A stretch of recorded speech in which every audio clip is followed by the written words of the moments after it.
નમસ્કાર ગુજરાતના અધિકારી મિત્રો, આજે આપણે જોવાના છે 1 જુલાઈ 2025નું મોસ્ટ ઇમ્પોર્ટન્ટ કરંટ અફેર. તો મોસ્ટ ઇમ્પોર્ટન્ટ કરંટ અફેર છે. શરૂઆત કરી દઈએ આજના નવા મહિનાની નવા ક્લાસ સાથે. તો ચલીએ શરૂઆત કરીએ આજના ક્લાસની. તો આંતરરાષ્ટ્રીય ઉષ્ણકટિબંધીય દિવસ 2025 ક્યારે મનાવવામાં આવ્યો? તો 29 જૂનના રોજ મનાવવામાં આવે છે આ દિવસ. તો ઉષ્ણકટિબંધીય પ્રદેશોના અસાધારણ જૈવ વિવિધતા, સાંસ્કૃતિક સમૃદ્ધિ અને વિકાસની સંભાવનાને ઉજાગર કરવા માટે દર વર્ષે 29 જૂને વૈશ્વિક સ્તરે આંતરરાષ્ટ્રીય ઉષ્ણકટિબંધીય દિવસ ઉજવવામાં આવે છે. તે આ વિસ્તાર પડકારો સામે કરી રહ્યું છે અને જે આબોહવા પરિવર્તન, વન નાબૂદી, ગરીબી અને ઝડપથી શહેરીકરણ તેમજ પ્રકાશિત કરે છે. આ દિવસ ગ્રહના જે પર્યાવરણીય સંતુલન અને વિશ્વની ટકાઉપણું પ્રયાસ ઉષ્ણકટિબંધીય પ્રદેશને જે મહત્વપૂર્ણ ભૂમિકા ભજવે છે ને એના માટે ઉજવવામાં આવે છે. આ વખતની થીમ તો કે વિવિધતાની ઉજવણી અને પડકાર સામનો કરવો. તો ખાસ ઇમ્પોર્ટન્ટ છે, યાદ રાખવો. તો 29 જૂન 2014ના રોજ state of the topics report launch કર્યો. પછી 2016માં સૌ પ્રથમ આ દિવસ ઉજવવામાં આવ્યો હતો. તો યાદ રાખવું, જો આપણે ઉષ્ણકટિબંધમાં રહીએ છીએ તો ઉષ્ણકટિબંધમાં શું હોય તો કે વરસાદી વન હોય, કારણ કે વધુ વરસાદ પડે છે. ગાઢ જંગલો એટલે એના માટે હોય, જે એટલે એના જ માટે એમેઝોન બેસિન અને કાર્ગો બેસિન ને વગેરે અહીંયા આવેલા છે. એનું ચોમાસુમાં ભારે વરસાદ હોય, દક્ષિણ એશિયન અને ભારતમાં વગેરે ભાગોમાં ફેલાયેલું છે. આ વગેરે એની વિશેષતાઓ છે. તો એક વખત વાંચી લેવી. આમાંથી ઘણા ઇમ્પોર્ટન્ટ પ્રશ્ન પૂછાઈ ગયા કે કયા એવા વિસ્તારમાં સૌથી વધારે વરસાદ પડે છે અથવા તો વરસાદ ચાલુ જ રહે છે. તો જે ઉષ્ણકટિબંધીય વિસ્તારમાં. તો ખાસ ઇમ્પોર્ટન્ટ ધરાવે, યાદ રાખવું. ત્યારબાદ જૂન મહિનાના દિવસો જોઈ લઈએ. 1 જૂન વિશ્વ દૂધ દિવસ અને વૈશ્વિક માતા પિતાનો દિવસ. 2 જૂન તેલંગાણાનો સ્થાપના દિવસ. 3 જૂન વિશ્વ સાયકલ દિવસ. 5 જૂન વિશ્વ પર્યાવરણીય દિવસ. 7 જૂન વિશ્વ ખાદ્ય સલામતીનો દિવસ. 8 જૂન વિશ્વ મહાસાગરીય દિવસ અને વિશ્વ મગજની ગાંઠનો દિવસ. 9 જૂન આંતરરાષ્ટ્રીય અલ્કાઇન્સ દિવસ અને વિશ્વ માન્યતાનો દિવસ. 10 જૂન સાંસ્કૃતિક વર્ષે સંવાદ માટે પ્રથમ આંતરરાષ્ટ્રીય દિવસ ભરાયો હતો. 11 જૂન આંતરરાષ્ટ્રીય રમતનો દિવસ. 12 જૂન બાળમજૂરી વિરુદ્ધનો વિશ્વનો દિવસ. 13 જૂન આંતરરાષ્ટ્રીય આલ્બિનિઝમ જાગૃતિ દિવસ. 14 જૂન વિશ્વ રક્તદાતા દિવસ. 15 જૂને આપણે વિશ્વ વૃદ્ધ દુર્વ્યવહાર જાગૃતિ દિવસ અને વૈશ્વિક પવન દિવસ ઉજવ્યો હતો. 17 જૂન વિશ્વ રણીકરણ અને દુષ્કાળ સામે લડવાનો દિવસ. આ સાથે જ વિશ્વ મગજ દિવસ ઉજવ્યો હતો. 19 જૂન વિશ્વ સિકલ સેલ દિવસ. 20 જૂન વિશ્વ શરણાર્થી દિવસ. 21 જૂન આંતરરાષ્ટ્રીય યોગ દિવસ. 22 જૂન વિશ્વ વરસાદી દિવસ. 23 જૂન યુએન જાહેર સેવાનો દિવસ. આંતરરાષ્ટ્રીય ઓલિમ્પિક દિવસ. આંતરરાષ્ટ્રીય વિધવાનો દિવસ. 24 જૂને આપણે આંતરરાષ્ટ્રીય મહિલા રાજદ્વારી દિવસ ઉજવ્યો હતો. 25 જૂન બંધારણીય હત્યાનો દિવસ. 27 જૂન એમએસએમઈ દિવસ અને 29 જૂને આપણે આંકડા દિવસ મનાવ્યો હતો. તો ખાસ ઇમ્પોર્ટન્ટ ધરાવે છે, યાદ રાખવા આ ઇમ્પોર્ટન્ટ જૂન મહિનાના દિવસો. ત્યારબાદ આઈએનએસ નીલગિરી ક્યાં તેનું હોમ પોર્ટ બનાવશે? તો વિશાખાપટ્ટનમ ખાતે બનાવવાનું છે આઈએનએસ નીલગિરી. તો સ્વદેશી રીતે નિર્મિત પ્રોજેક્ટ 17A સ્ટીલ ફ્રિગેટમાંથી પ્રથમ આઈએનએસ નીલગિરી રવિવારે વિશાખાપટ્ટનમ પહોંચ્યું અને મુંબઈમાં બનેલું આ આઈએનએસ નીલગિરી હવે વિશાખાપટ્ટનમમાં તેનું હોમ પોર્ટ બનાવી રહ્યું છે.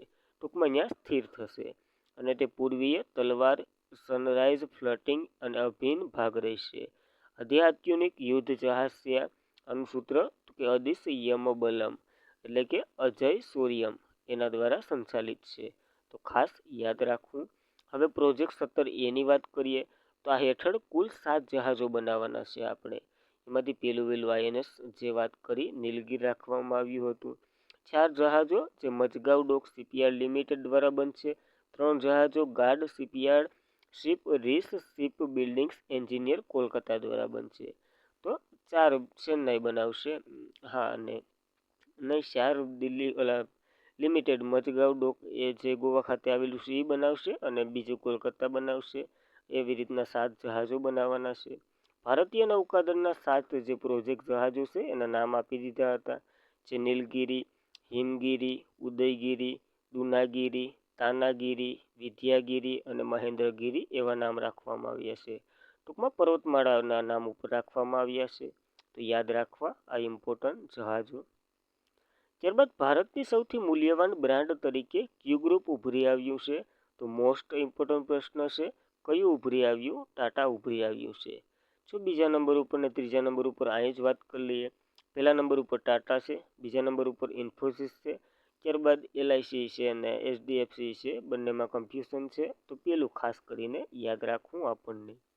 ત્યારબાદ બ્રાન્ડ ફાઇનાન્સ દ્વારા જાહેર કરાયેલ તાજેતરમાં જ ઇન્ડિયા 100 રેન્કિંગ અનુસાર ટાટા ગ્રુપ ફરી એકવાર ભારતની સૌથી મૂલ્યવાન બ્રાન્ડ તરીકે ઉભરી આવી છે, જે બ્રાન્ડ વેલ્યુ $31.6 બિલિયન છે. આ ગ્રુપ સાથીદારો પર નોંધપાત્ર લીડ જાહેર કરી રાખેલી છે. બીજા ક્રમે ઇન્ફોસિસ છે, જે લગભગ આના કરતાં બમણું છે. તો કે ટાટા 2 ગણું છે, તો ઇન્ફોસિસ 1 ગણું છે, એવી રીતના છે. 16.3 બિલિયન છે. તો ત્યાં 16 અને 16 દુ 32 એટલે એવી રીતના છે કંઈક. ભારતની રેન્કિંગમાં કુલ બ્રાન્ડ મૂલ્ય હવે $236.5 મિલિયન છે. ટાટા છે, પછી ઇન્ફોસિસ છે, પછી એચડીએફસી ગ્રુપ છે, પછી એલઆઈસી છે અને એવી રીતના છે. તો ખાસ ઇમ્પોર્ટન્ટ ધરાવે છે આ રેન્કિંગો, યાદ રાખવા. ત્યારબાદ સૌથી ઝડપી વિકસતી બ્રાન્ડની વાત કરીએ તો અદાણી ગ્રુપે પોતાનું સ્થાન ધરાવ્યું છે. બ્રાન્ડ વેલ્યુ 82% છે, એવો ઉછાળો માર્યો. સૌથી મજબૂત બ્રાન્ડની વાત કરીએ, બીએસઆઈ આધારિત છે. તાજ હોસ્ટલ જે બીએસઆઈ 92.2% છે હોમાંથી. તો ખાસ એ પ્લસનું આ સૌથી વખત ટોચ ઉપર રહ્યું છે. તાજ હોટલ છે ને, જે હોસ્ટલ, બંને ગમે કે એક જ છે. તો ખાસ ઇમ્પોર્ટન્ટ છે, યાદ રાખવું.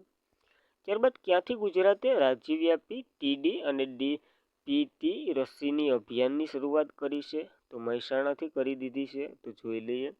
તો મહેસાણામાં 24 જૂનના રોજ જે આપણા ગુજરાતના આરોગ્ય મંત્રી ઋષિકેશ પટેલે ગુરુવારે મહેસાણા જિલ્લાના ઊંઝાથી રાજ્ય સ્તરીય ટીડી એટલે કે ટીટાનસ અને ડિપ્થેરિયા અને ડીપીટી એટલે કે ટ્રીપેન્ટ એન્ડેટ આ બંનેની રસીની અભિયાનની શરૂઆત કરી દીધી છે. આ ઝુંબેશનો ઉદ્દેશ્ય બાળક અને કિશોરને ટીટાન્સ, ડિપ્થેરિયા અને કાલી ઉધરસ, પોલિયો, ન્યુમેનિક અને અન્ય જૈવિક જીવલેણ હુમલા છે ને અથવા તો જીવલેણ રોગો છે ને એ બધીથી બચવાનો છે. આ ઝુંબેશ ભારતના સાર્વત્રિક રસી કાર્યક્રમનો એક ભાગ છે, જે 2019માં લોન્ચ થયો હતો. 10 થી 16 વર્ષના જે વયના વિદ્યાર્થી તો ન કહી શકાય, કિશોરી અને જે કિશોરો છે ને એ બધીને ટીડીની રસી આપવાનો સમાવેશ કરવામાં આવ્યો છે. તો ખાસ એ અમલીકરણ ગુજરાતે કરી દીધું છે, યાદ રાખવું. મહેસાણાના ઊંઝાથી. ત્યારબાદ કયા સ્થળે નાટોનું ઐતિહાસિક શિખર સંમેલન પૂર્ણ થયું છે? તો નેધરલેન્ડના હેગમાં ભરાયું હતું, જે સમાપ્ત થઈ ગયું.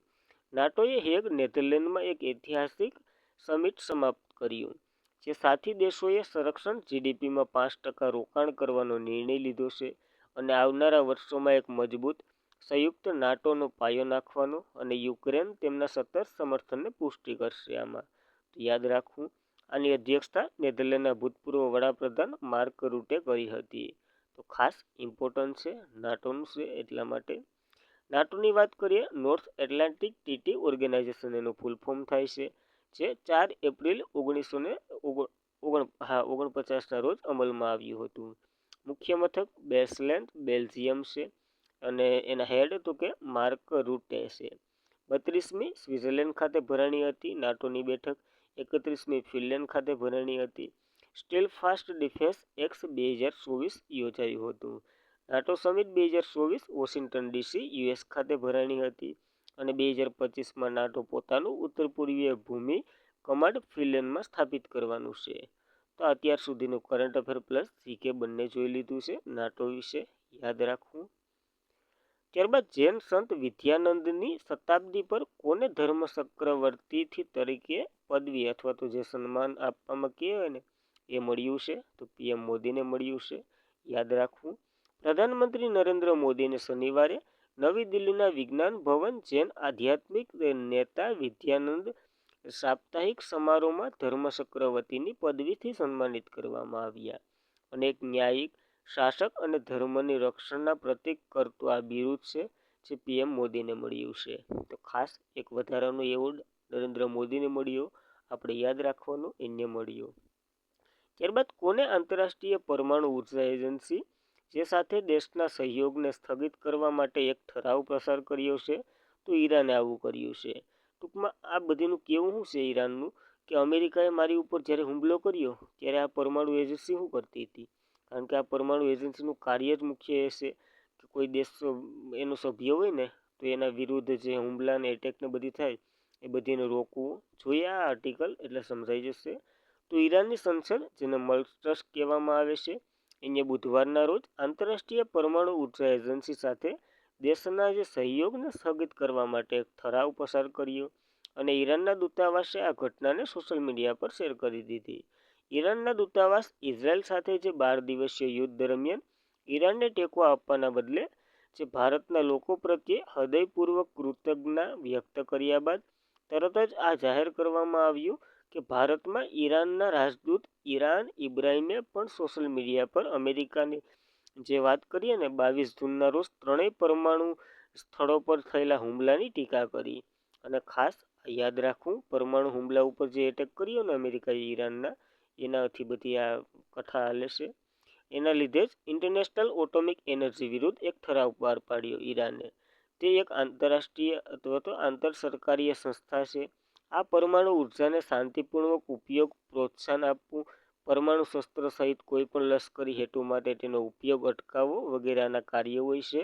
હવે આમાં ઈરાન સાઇન કરી ચૂક્યું છે, એટલે ઈરાન હવે આના વિરુદ્ધ શું કહેવાય કે ગરમ છે. હવે શું કરે જોઈએ. આની સ્થાપના 1957માં થઈ હતી. મુખ્ય મથક ઓસ્ટ્રિયા વિયેનામાં છે. 2005માં નોબેલ પુરસ્કાર મળ્યો છે આ સંસ્થાને. સભ્ય દેશો 178 છે. ભારત સ્થાપક સભ્ય દેશ છે, આમ નથી. ટેગલાઇન શાંતિ માટે પરમાણુઓ. તો ખાસ યાદ રાખવું. ઈરાનની પર વાત કરી લઈએ. કેપિટલ તહેરાન છે. ચલણ તો કે ઈરાનની રિયાલ છે. તો ખાસ ઇમ્પોર્ટન્ટ ધરાવે છે, યાદ રાખવો પ્રશ્ન. ત્યારબાદ કયા બે સ્થળો વચ્ચે ભારતનો સૌથી લાંબો એનિમલ ઓવરપાસ કોરિડોર ખુલ્લો મૂક્યો? તો મુંબઈથી દિલ્હી અથવા તો દિલ્હીથી મુંબઈ, બંને એક જ છે. જેમ કહું એમ, નેશનલ હાઈવે ઓથોરિટી ઓફ ઇન્ડિયાએ રાષ્ટ્રીય હાઈવે પર દેશનો પ્રથમ વન્યજીવ ઉપરવાસ કોરિડોરનું નિર્માણ કર્યું. Delhi Mumbai express way 12 kilometre પર પટનમાં ફેલાયેલો છે. આ પ્રોજેક્ટમાં 5 ઓવરપાસ અને ભારતનો સૌથી લાંબો વન્યજીવ અંડરપાસનો સમાવેશ થાય. ટૂંકમાં વન્યજીવ ઉપરથી વયા જાય એવી રીતના એક પાસ બનાવવામાં આવ્યા, જે કુદરતી રહેઠાણોને ખલેલ પહોંચાડવા વિના પ્રાણીઓની સલામતી, હિંસાયુત અને સક્ષમ બનાવવા માટે રચાયેલું છે. તો ખાસ ઇમ્પોર્ટન્ટ ધરાવે છે, કારણ કે સૌથી લાંબો છે એટલા માટે. ત્યારબાદ અધિકારીઓને તાલીમ આપવા માટે કયા મંત્રાલય દ્વારા આદિ કર્મયોગી પોર્ટલની શરૂઆત કરવામાં આવી છે? તો આદિજાતિ બાબતનું મંત્રાલય છે ને એને કરી છે. જોઈ લઈએ. કેન્દ્રીય આદિવાસી બાબતોના મંત્રાલયે આદિ કર્મયોગી કાર્યક્રમ શરૂ કર્યો, જે એક રાષ્ટ્રવ્યાપી પહેલ છે. જે ઉદ્દેશ્ય તો કે જે ક્ષેત્ર સ્થળ અધિકારીઓ છે ને એને પ્રેરિત કરવું, તાલીમ આપવી અને આદિવાસી કલ્યાણ યોજનાઓનું અમલીકરણને મજબૂત બનાવવો. અને આદિજાતિ બાબતના મંત્રી આપણા જુવેલ ઓરામ છે. તો ખાસ આ પ્રશ્ન પણ બની શકે. અને નવી દિલ્હીમાં વાણિજ્ય ભવન ખાતે આયોજિત આદિ અવશેષ રાષ્ટ્રીય પરિષદ સમાપ્ત થયું અને આની જાહેરાત કરવામાં આવી છે આ કાર્યક્રમની. તો ખાસ ઇમ્પોર્ટન્ટ ધરાવે છે આ કાર્યક્રમ, તો એક વખત જોઈને જવો. ત્યારબાદ કઈ રાજ્ય સરકારે તમામ ગ્રામ પંચાયતને લગ્ન મંડપ યોજનાને મંજૂરી આપી દીધી છે? તો બિહારે મંજૂરી આપી. જોઈએ હવે. તો બિહાર કેબિનેટે મંગળવારે રાજ્યની તમામ 8,053 ગ્રામ પંચાયતોમાં મુખ્યમંત્રી કન્યા લગ્ન મંડપ યોજના હેઠળ લગ્ન હોલનું નિર્માણને મંજૂરી આપી, જે અંદાજિત ખર્ચ 4,024 કરોડ રૂપિયાનો થશે. અને આ લગભગ મંડપ ગ્રામ પંચાયત દ્વારા 50 લાખ ખર્ચ બનાવવામાં આવશે. આ નાણાકીય વર્ષ શરૂ થતાં જ 5 વર્ષના સમયગાળામાં તબક્કાવાર રીતે આનો અમલ કરવા દેવામાં આવશે. આવી રીતના કેબિનેટે જાહેરાત કરી. કઈ કેબિનેટ? બિહારની કેબિનેટ. યાદ રાખવું. બિહારની વાત થઈ છે. કેપિટલ પટના છે. મુખ્યમંત્રી નીતિશ કુમાર છે અને ગવર્નર આરિફ મોહમ્મદ ખાન છે. તો ખાસ ઇમ્પોર્ટન્ટ ધરાવે છે, યાદ રાખવું. તો ખાસ અને આજના માટે એટલું જ હતું. ખાસ કરીને મિત્રો વિડીયો પસંદ આવે લાઈક કરવો, તમારા મિત્રોને શેર કરવો અને ચેનલ પર પ્રથમ વખત હોય તો સબસ્ક્રાઈબ અવશ્યથી કરી લેવી. વિડીયો લેટ આવવાનું કારણ કે તબિયત બરાબર નથી, એટલા માટે તમને અવાજ ઉપરથી ખબર પડી જ જતી હશે, તો ખાસ નોંધી લેવું. લેટ તો લેટ આવ્યો તો ખરી. તો આજના માટે એટલું જ હતું. જય હિન્દ, જય ભારત.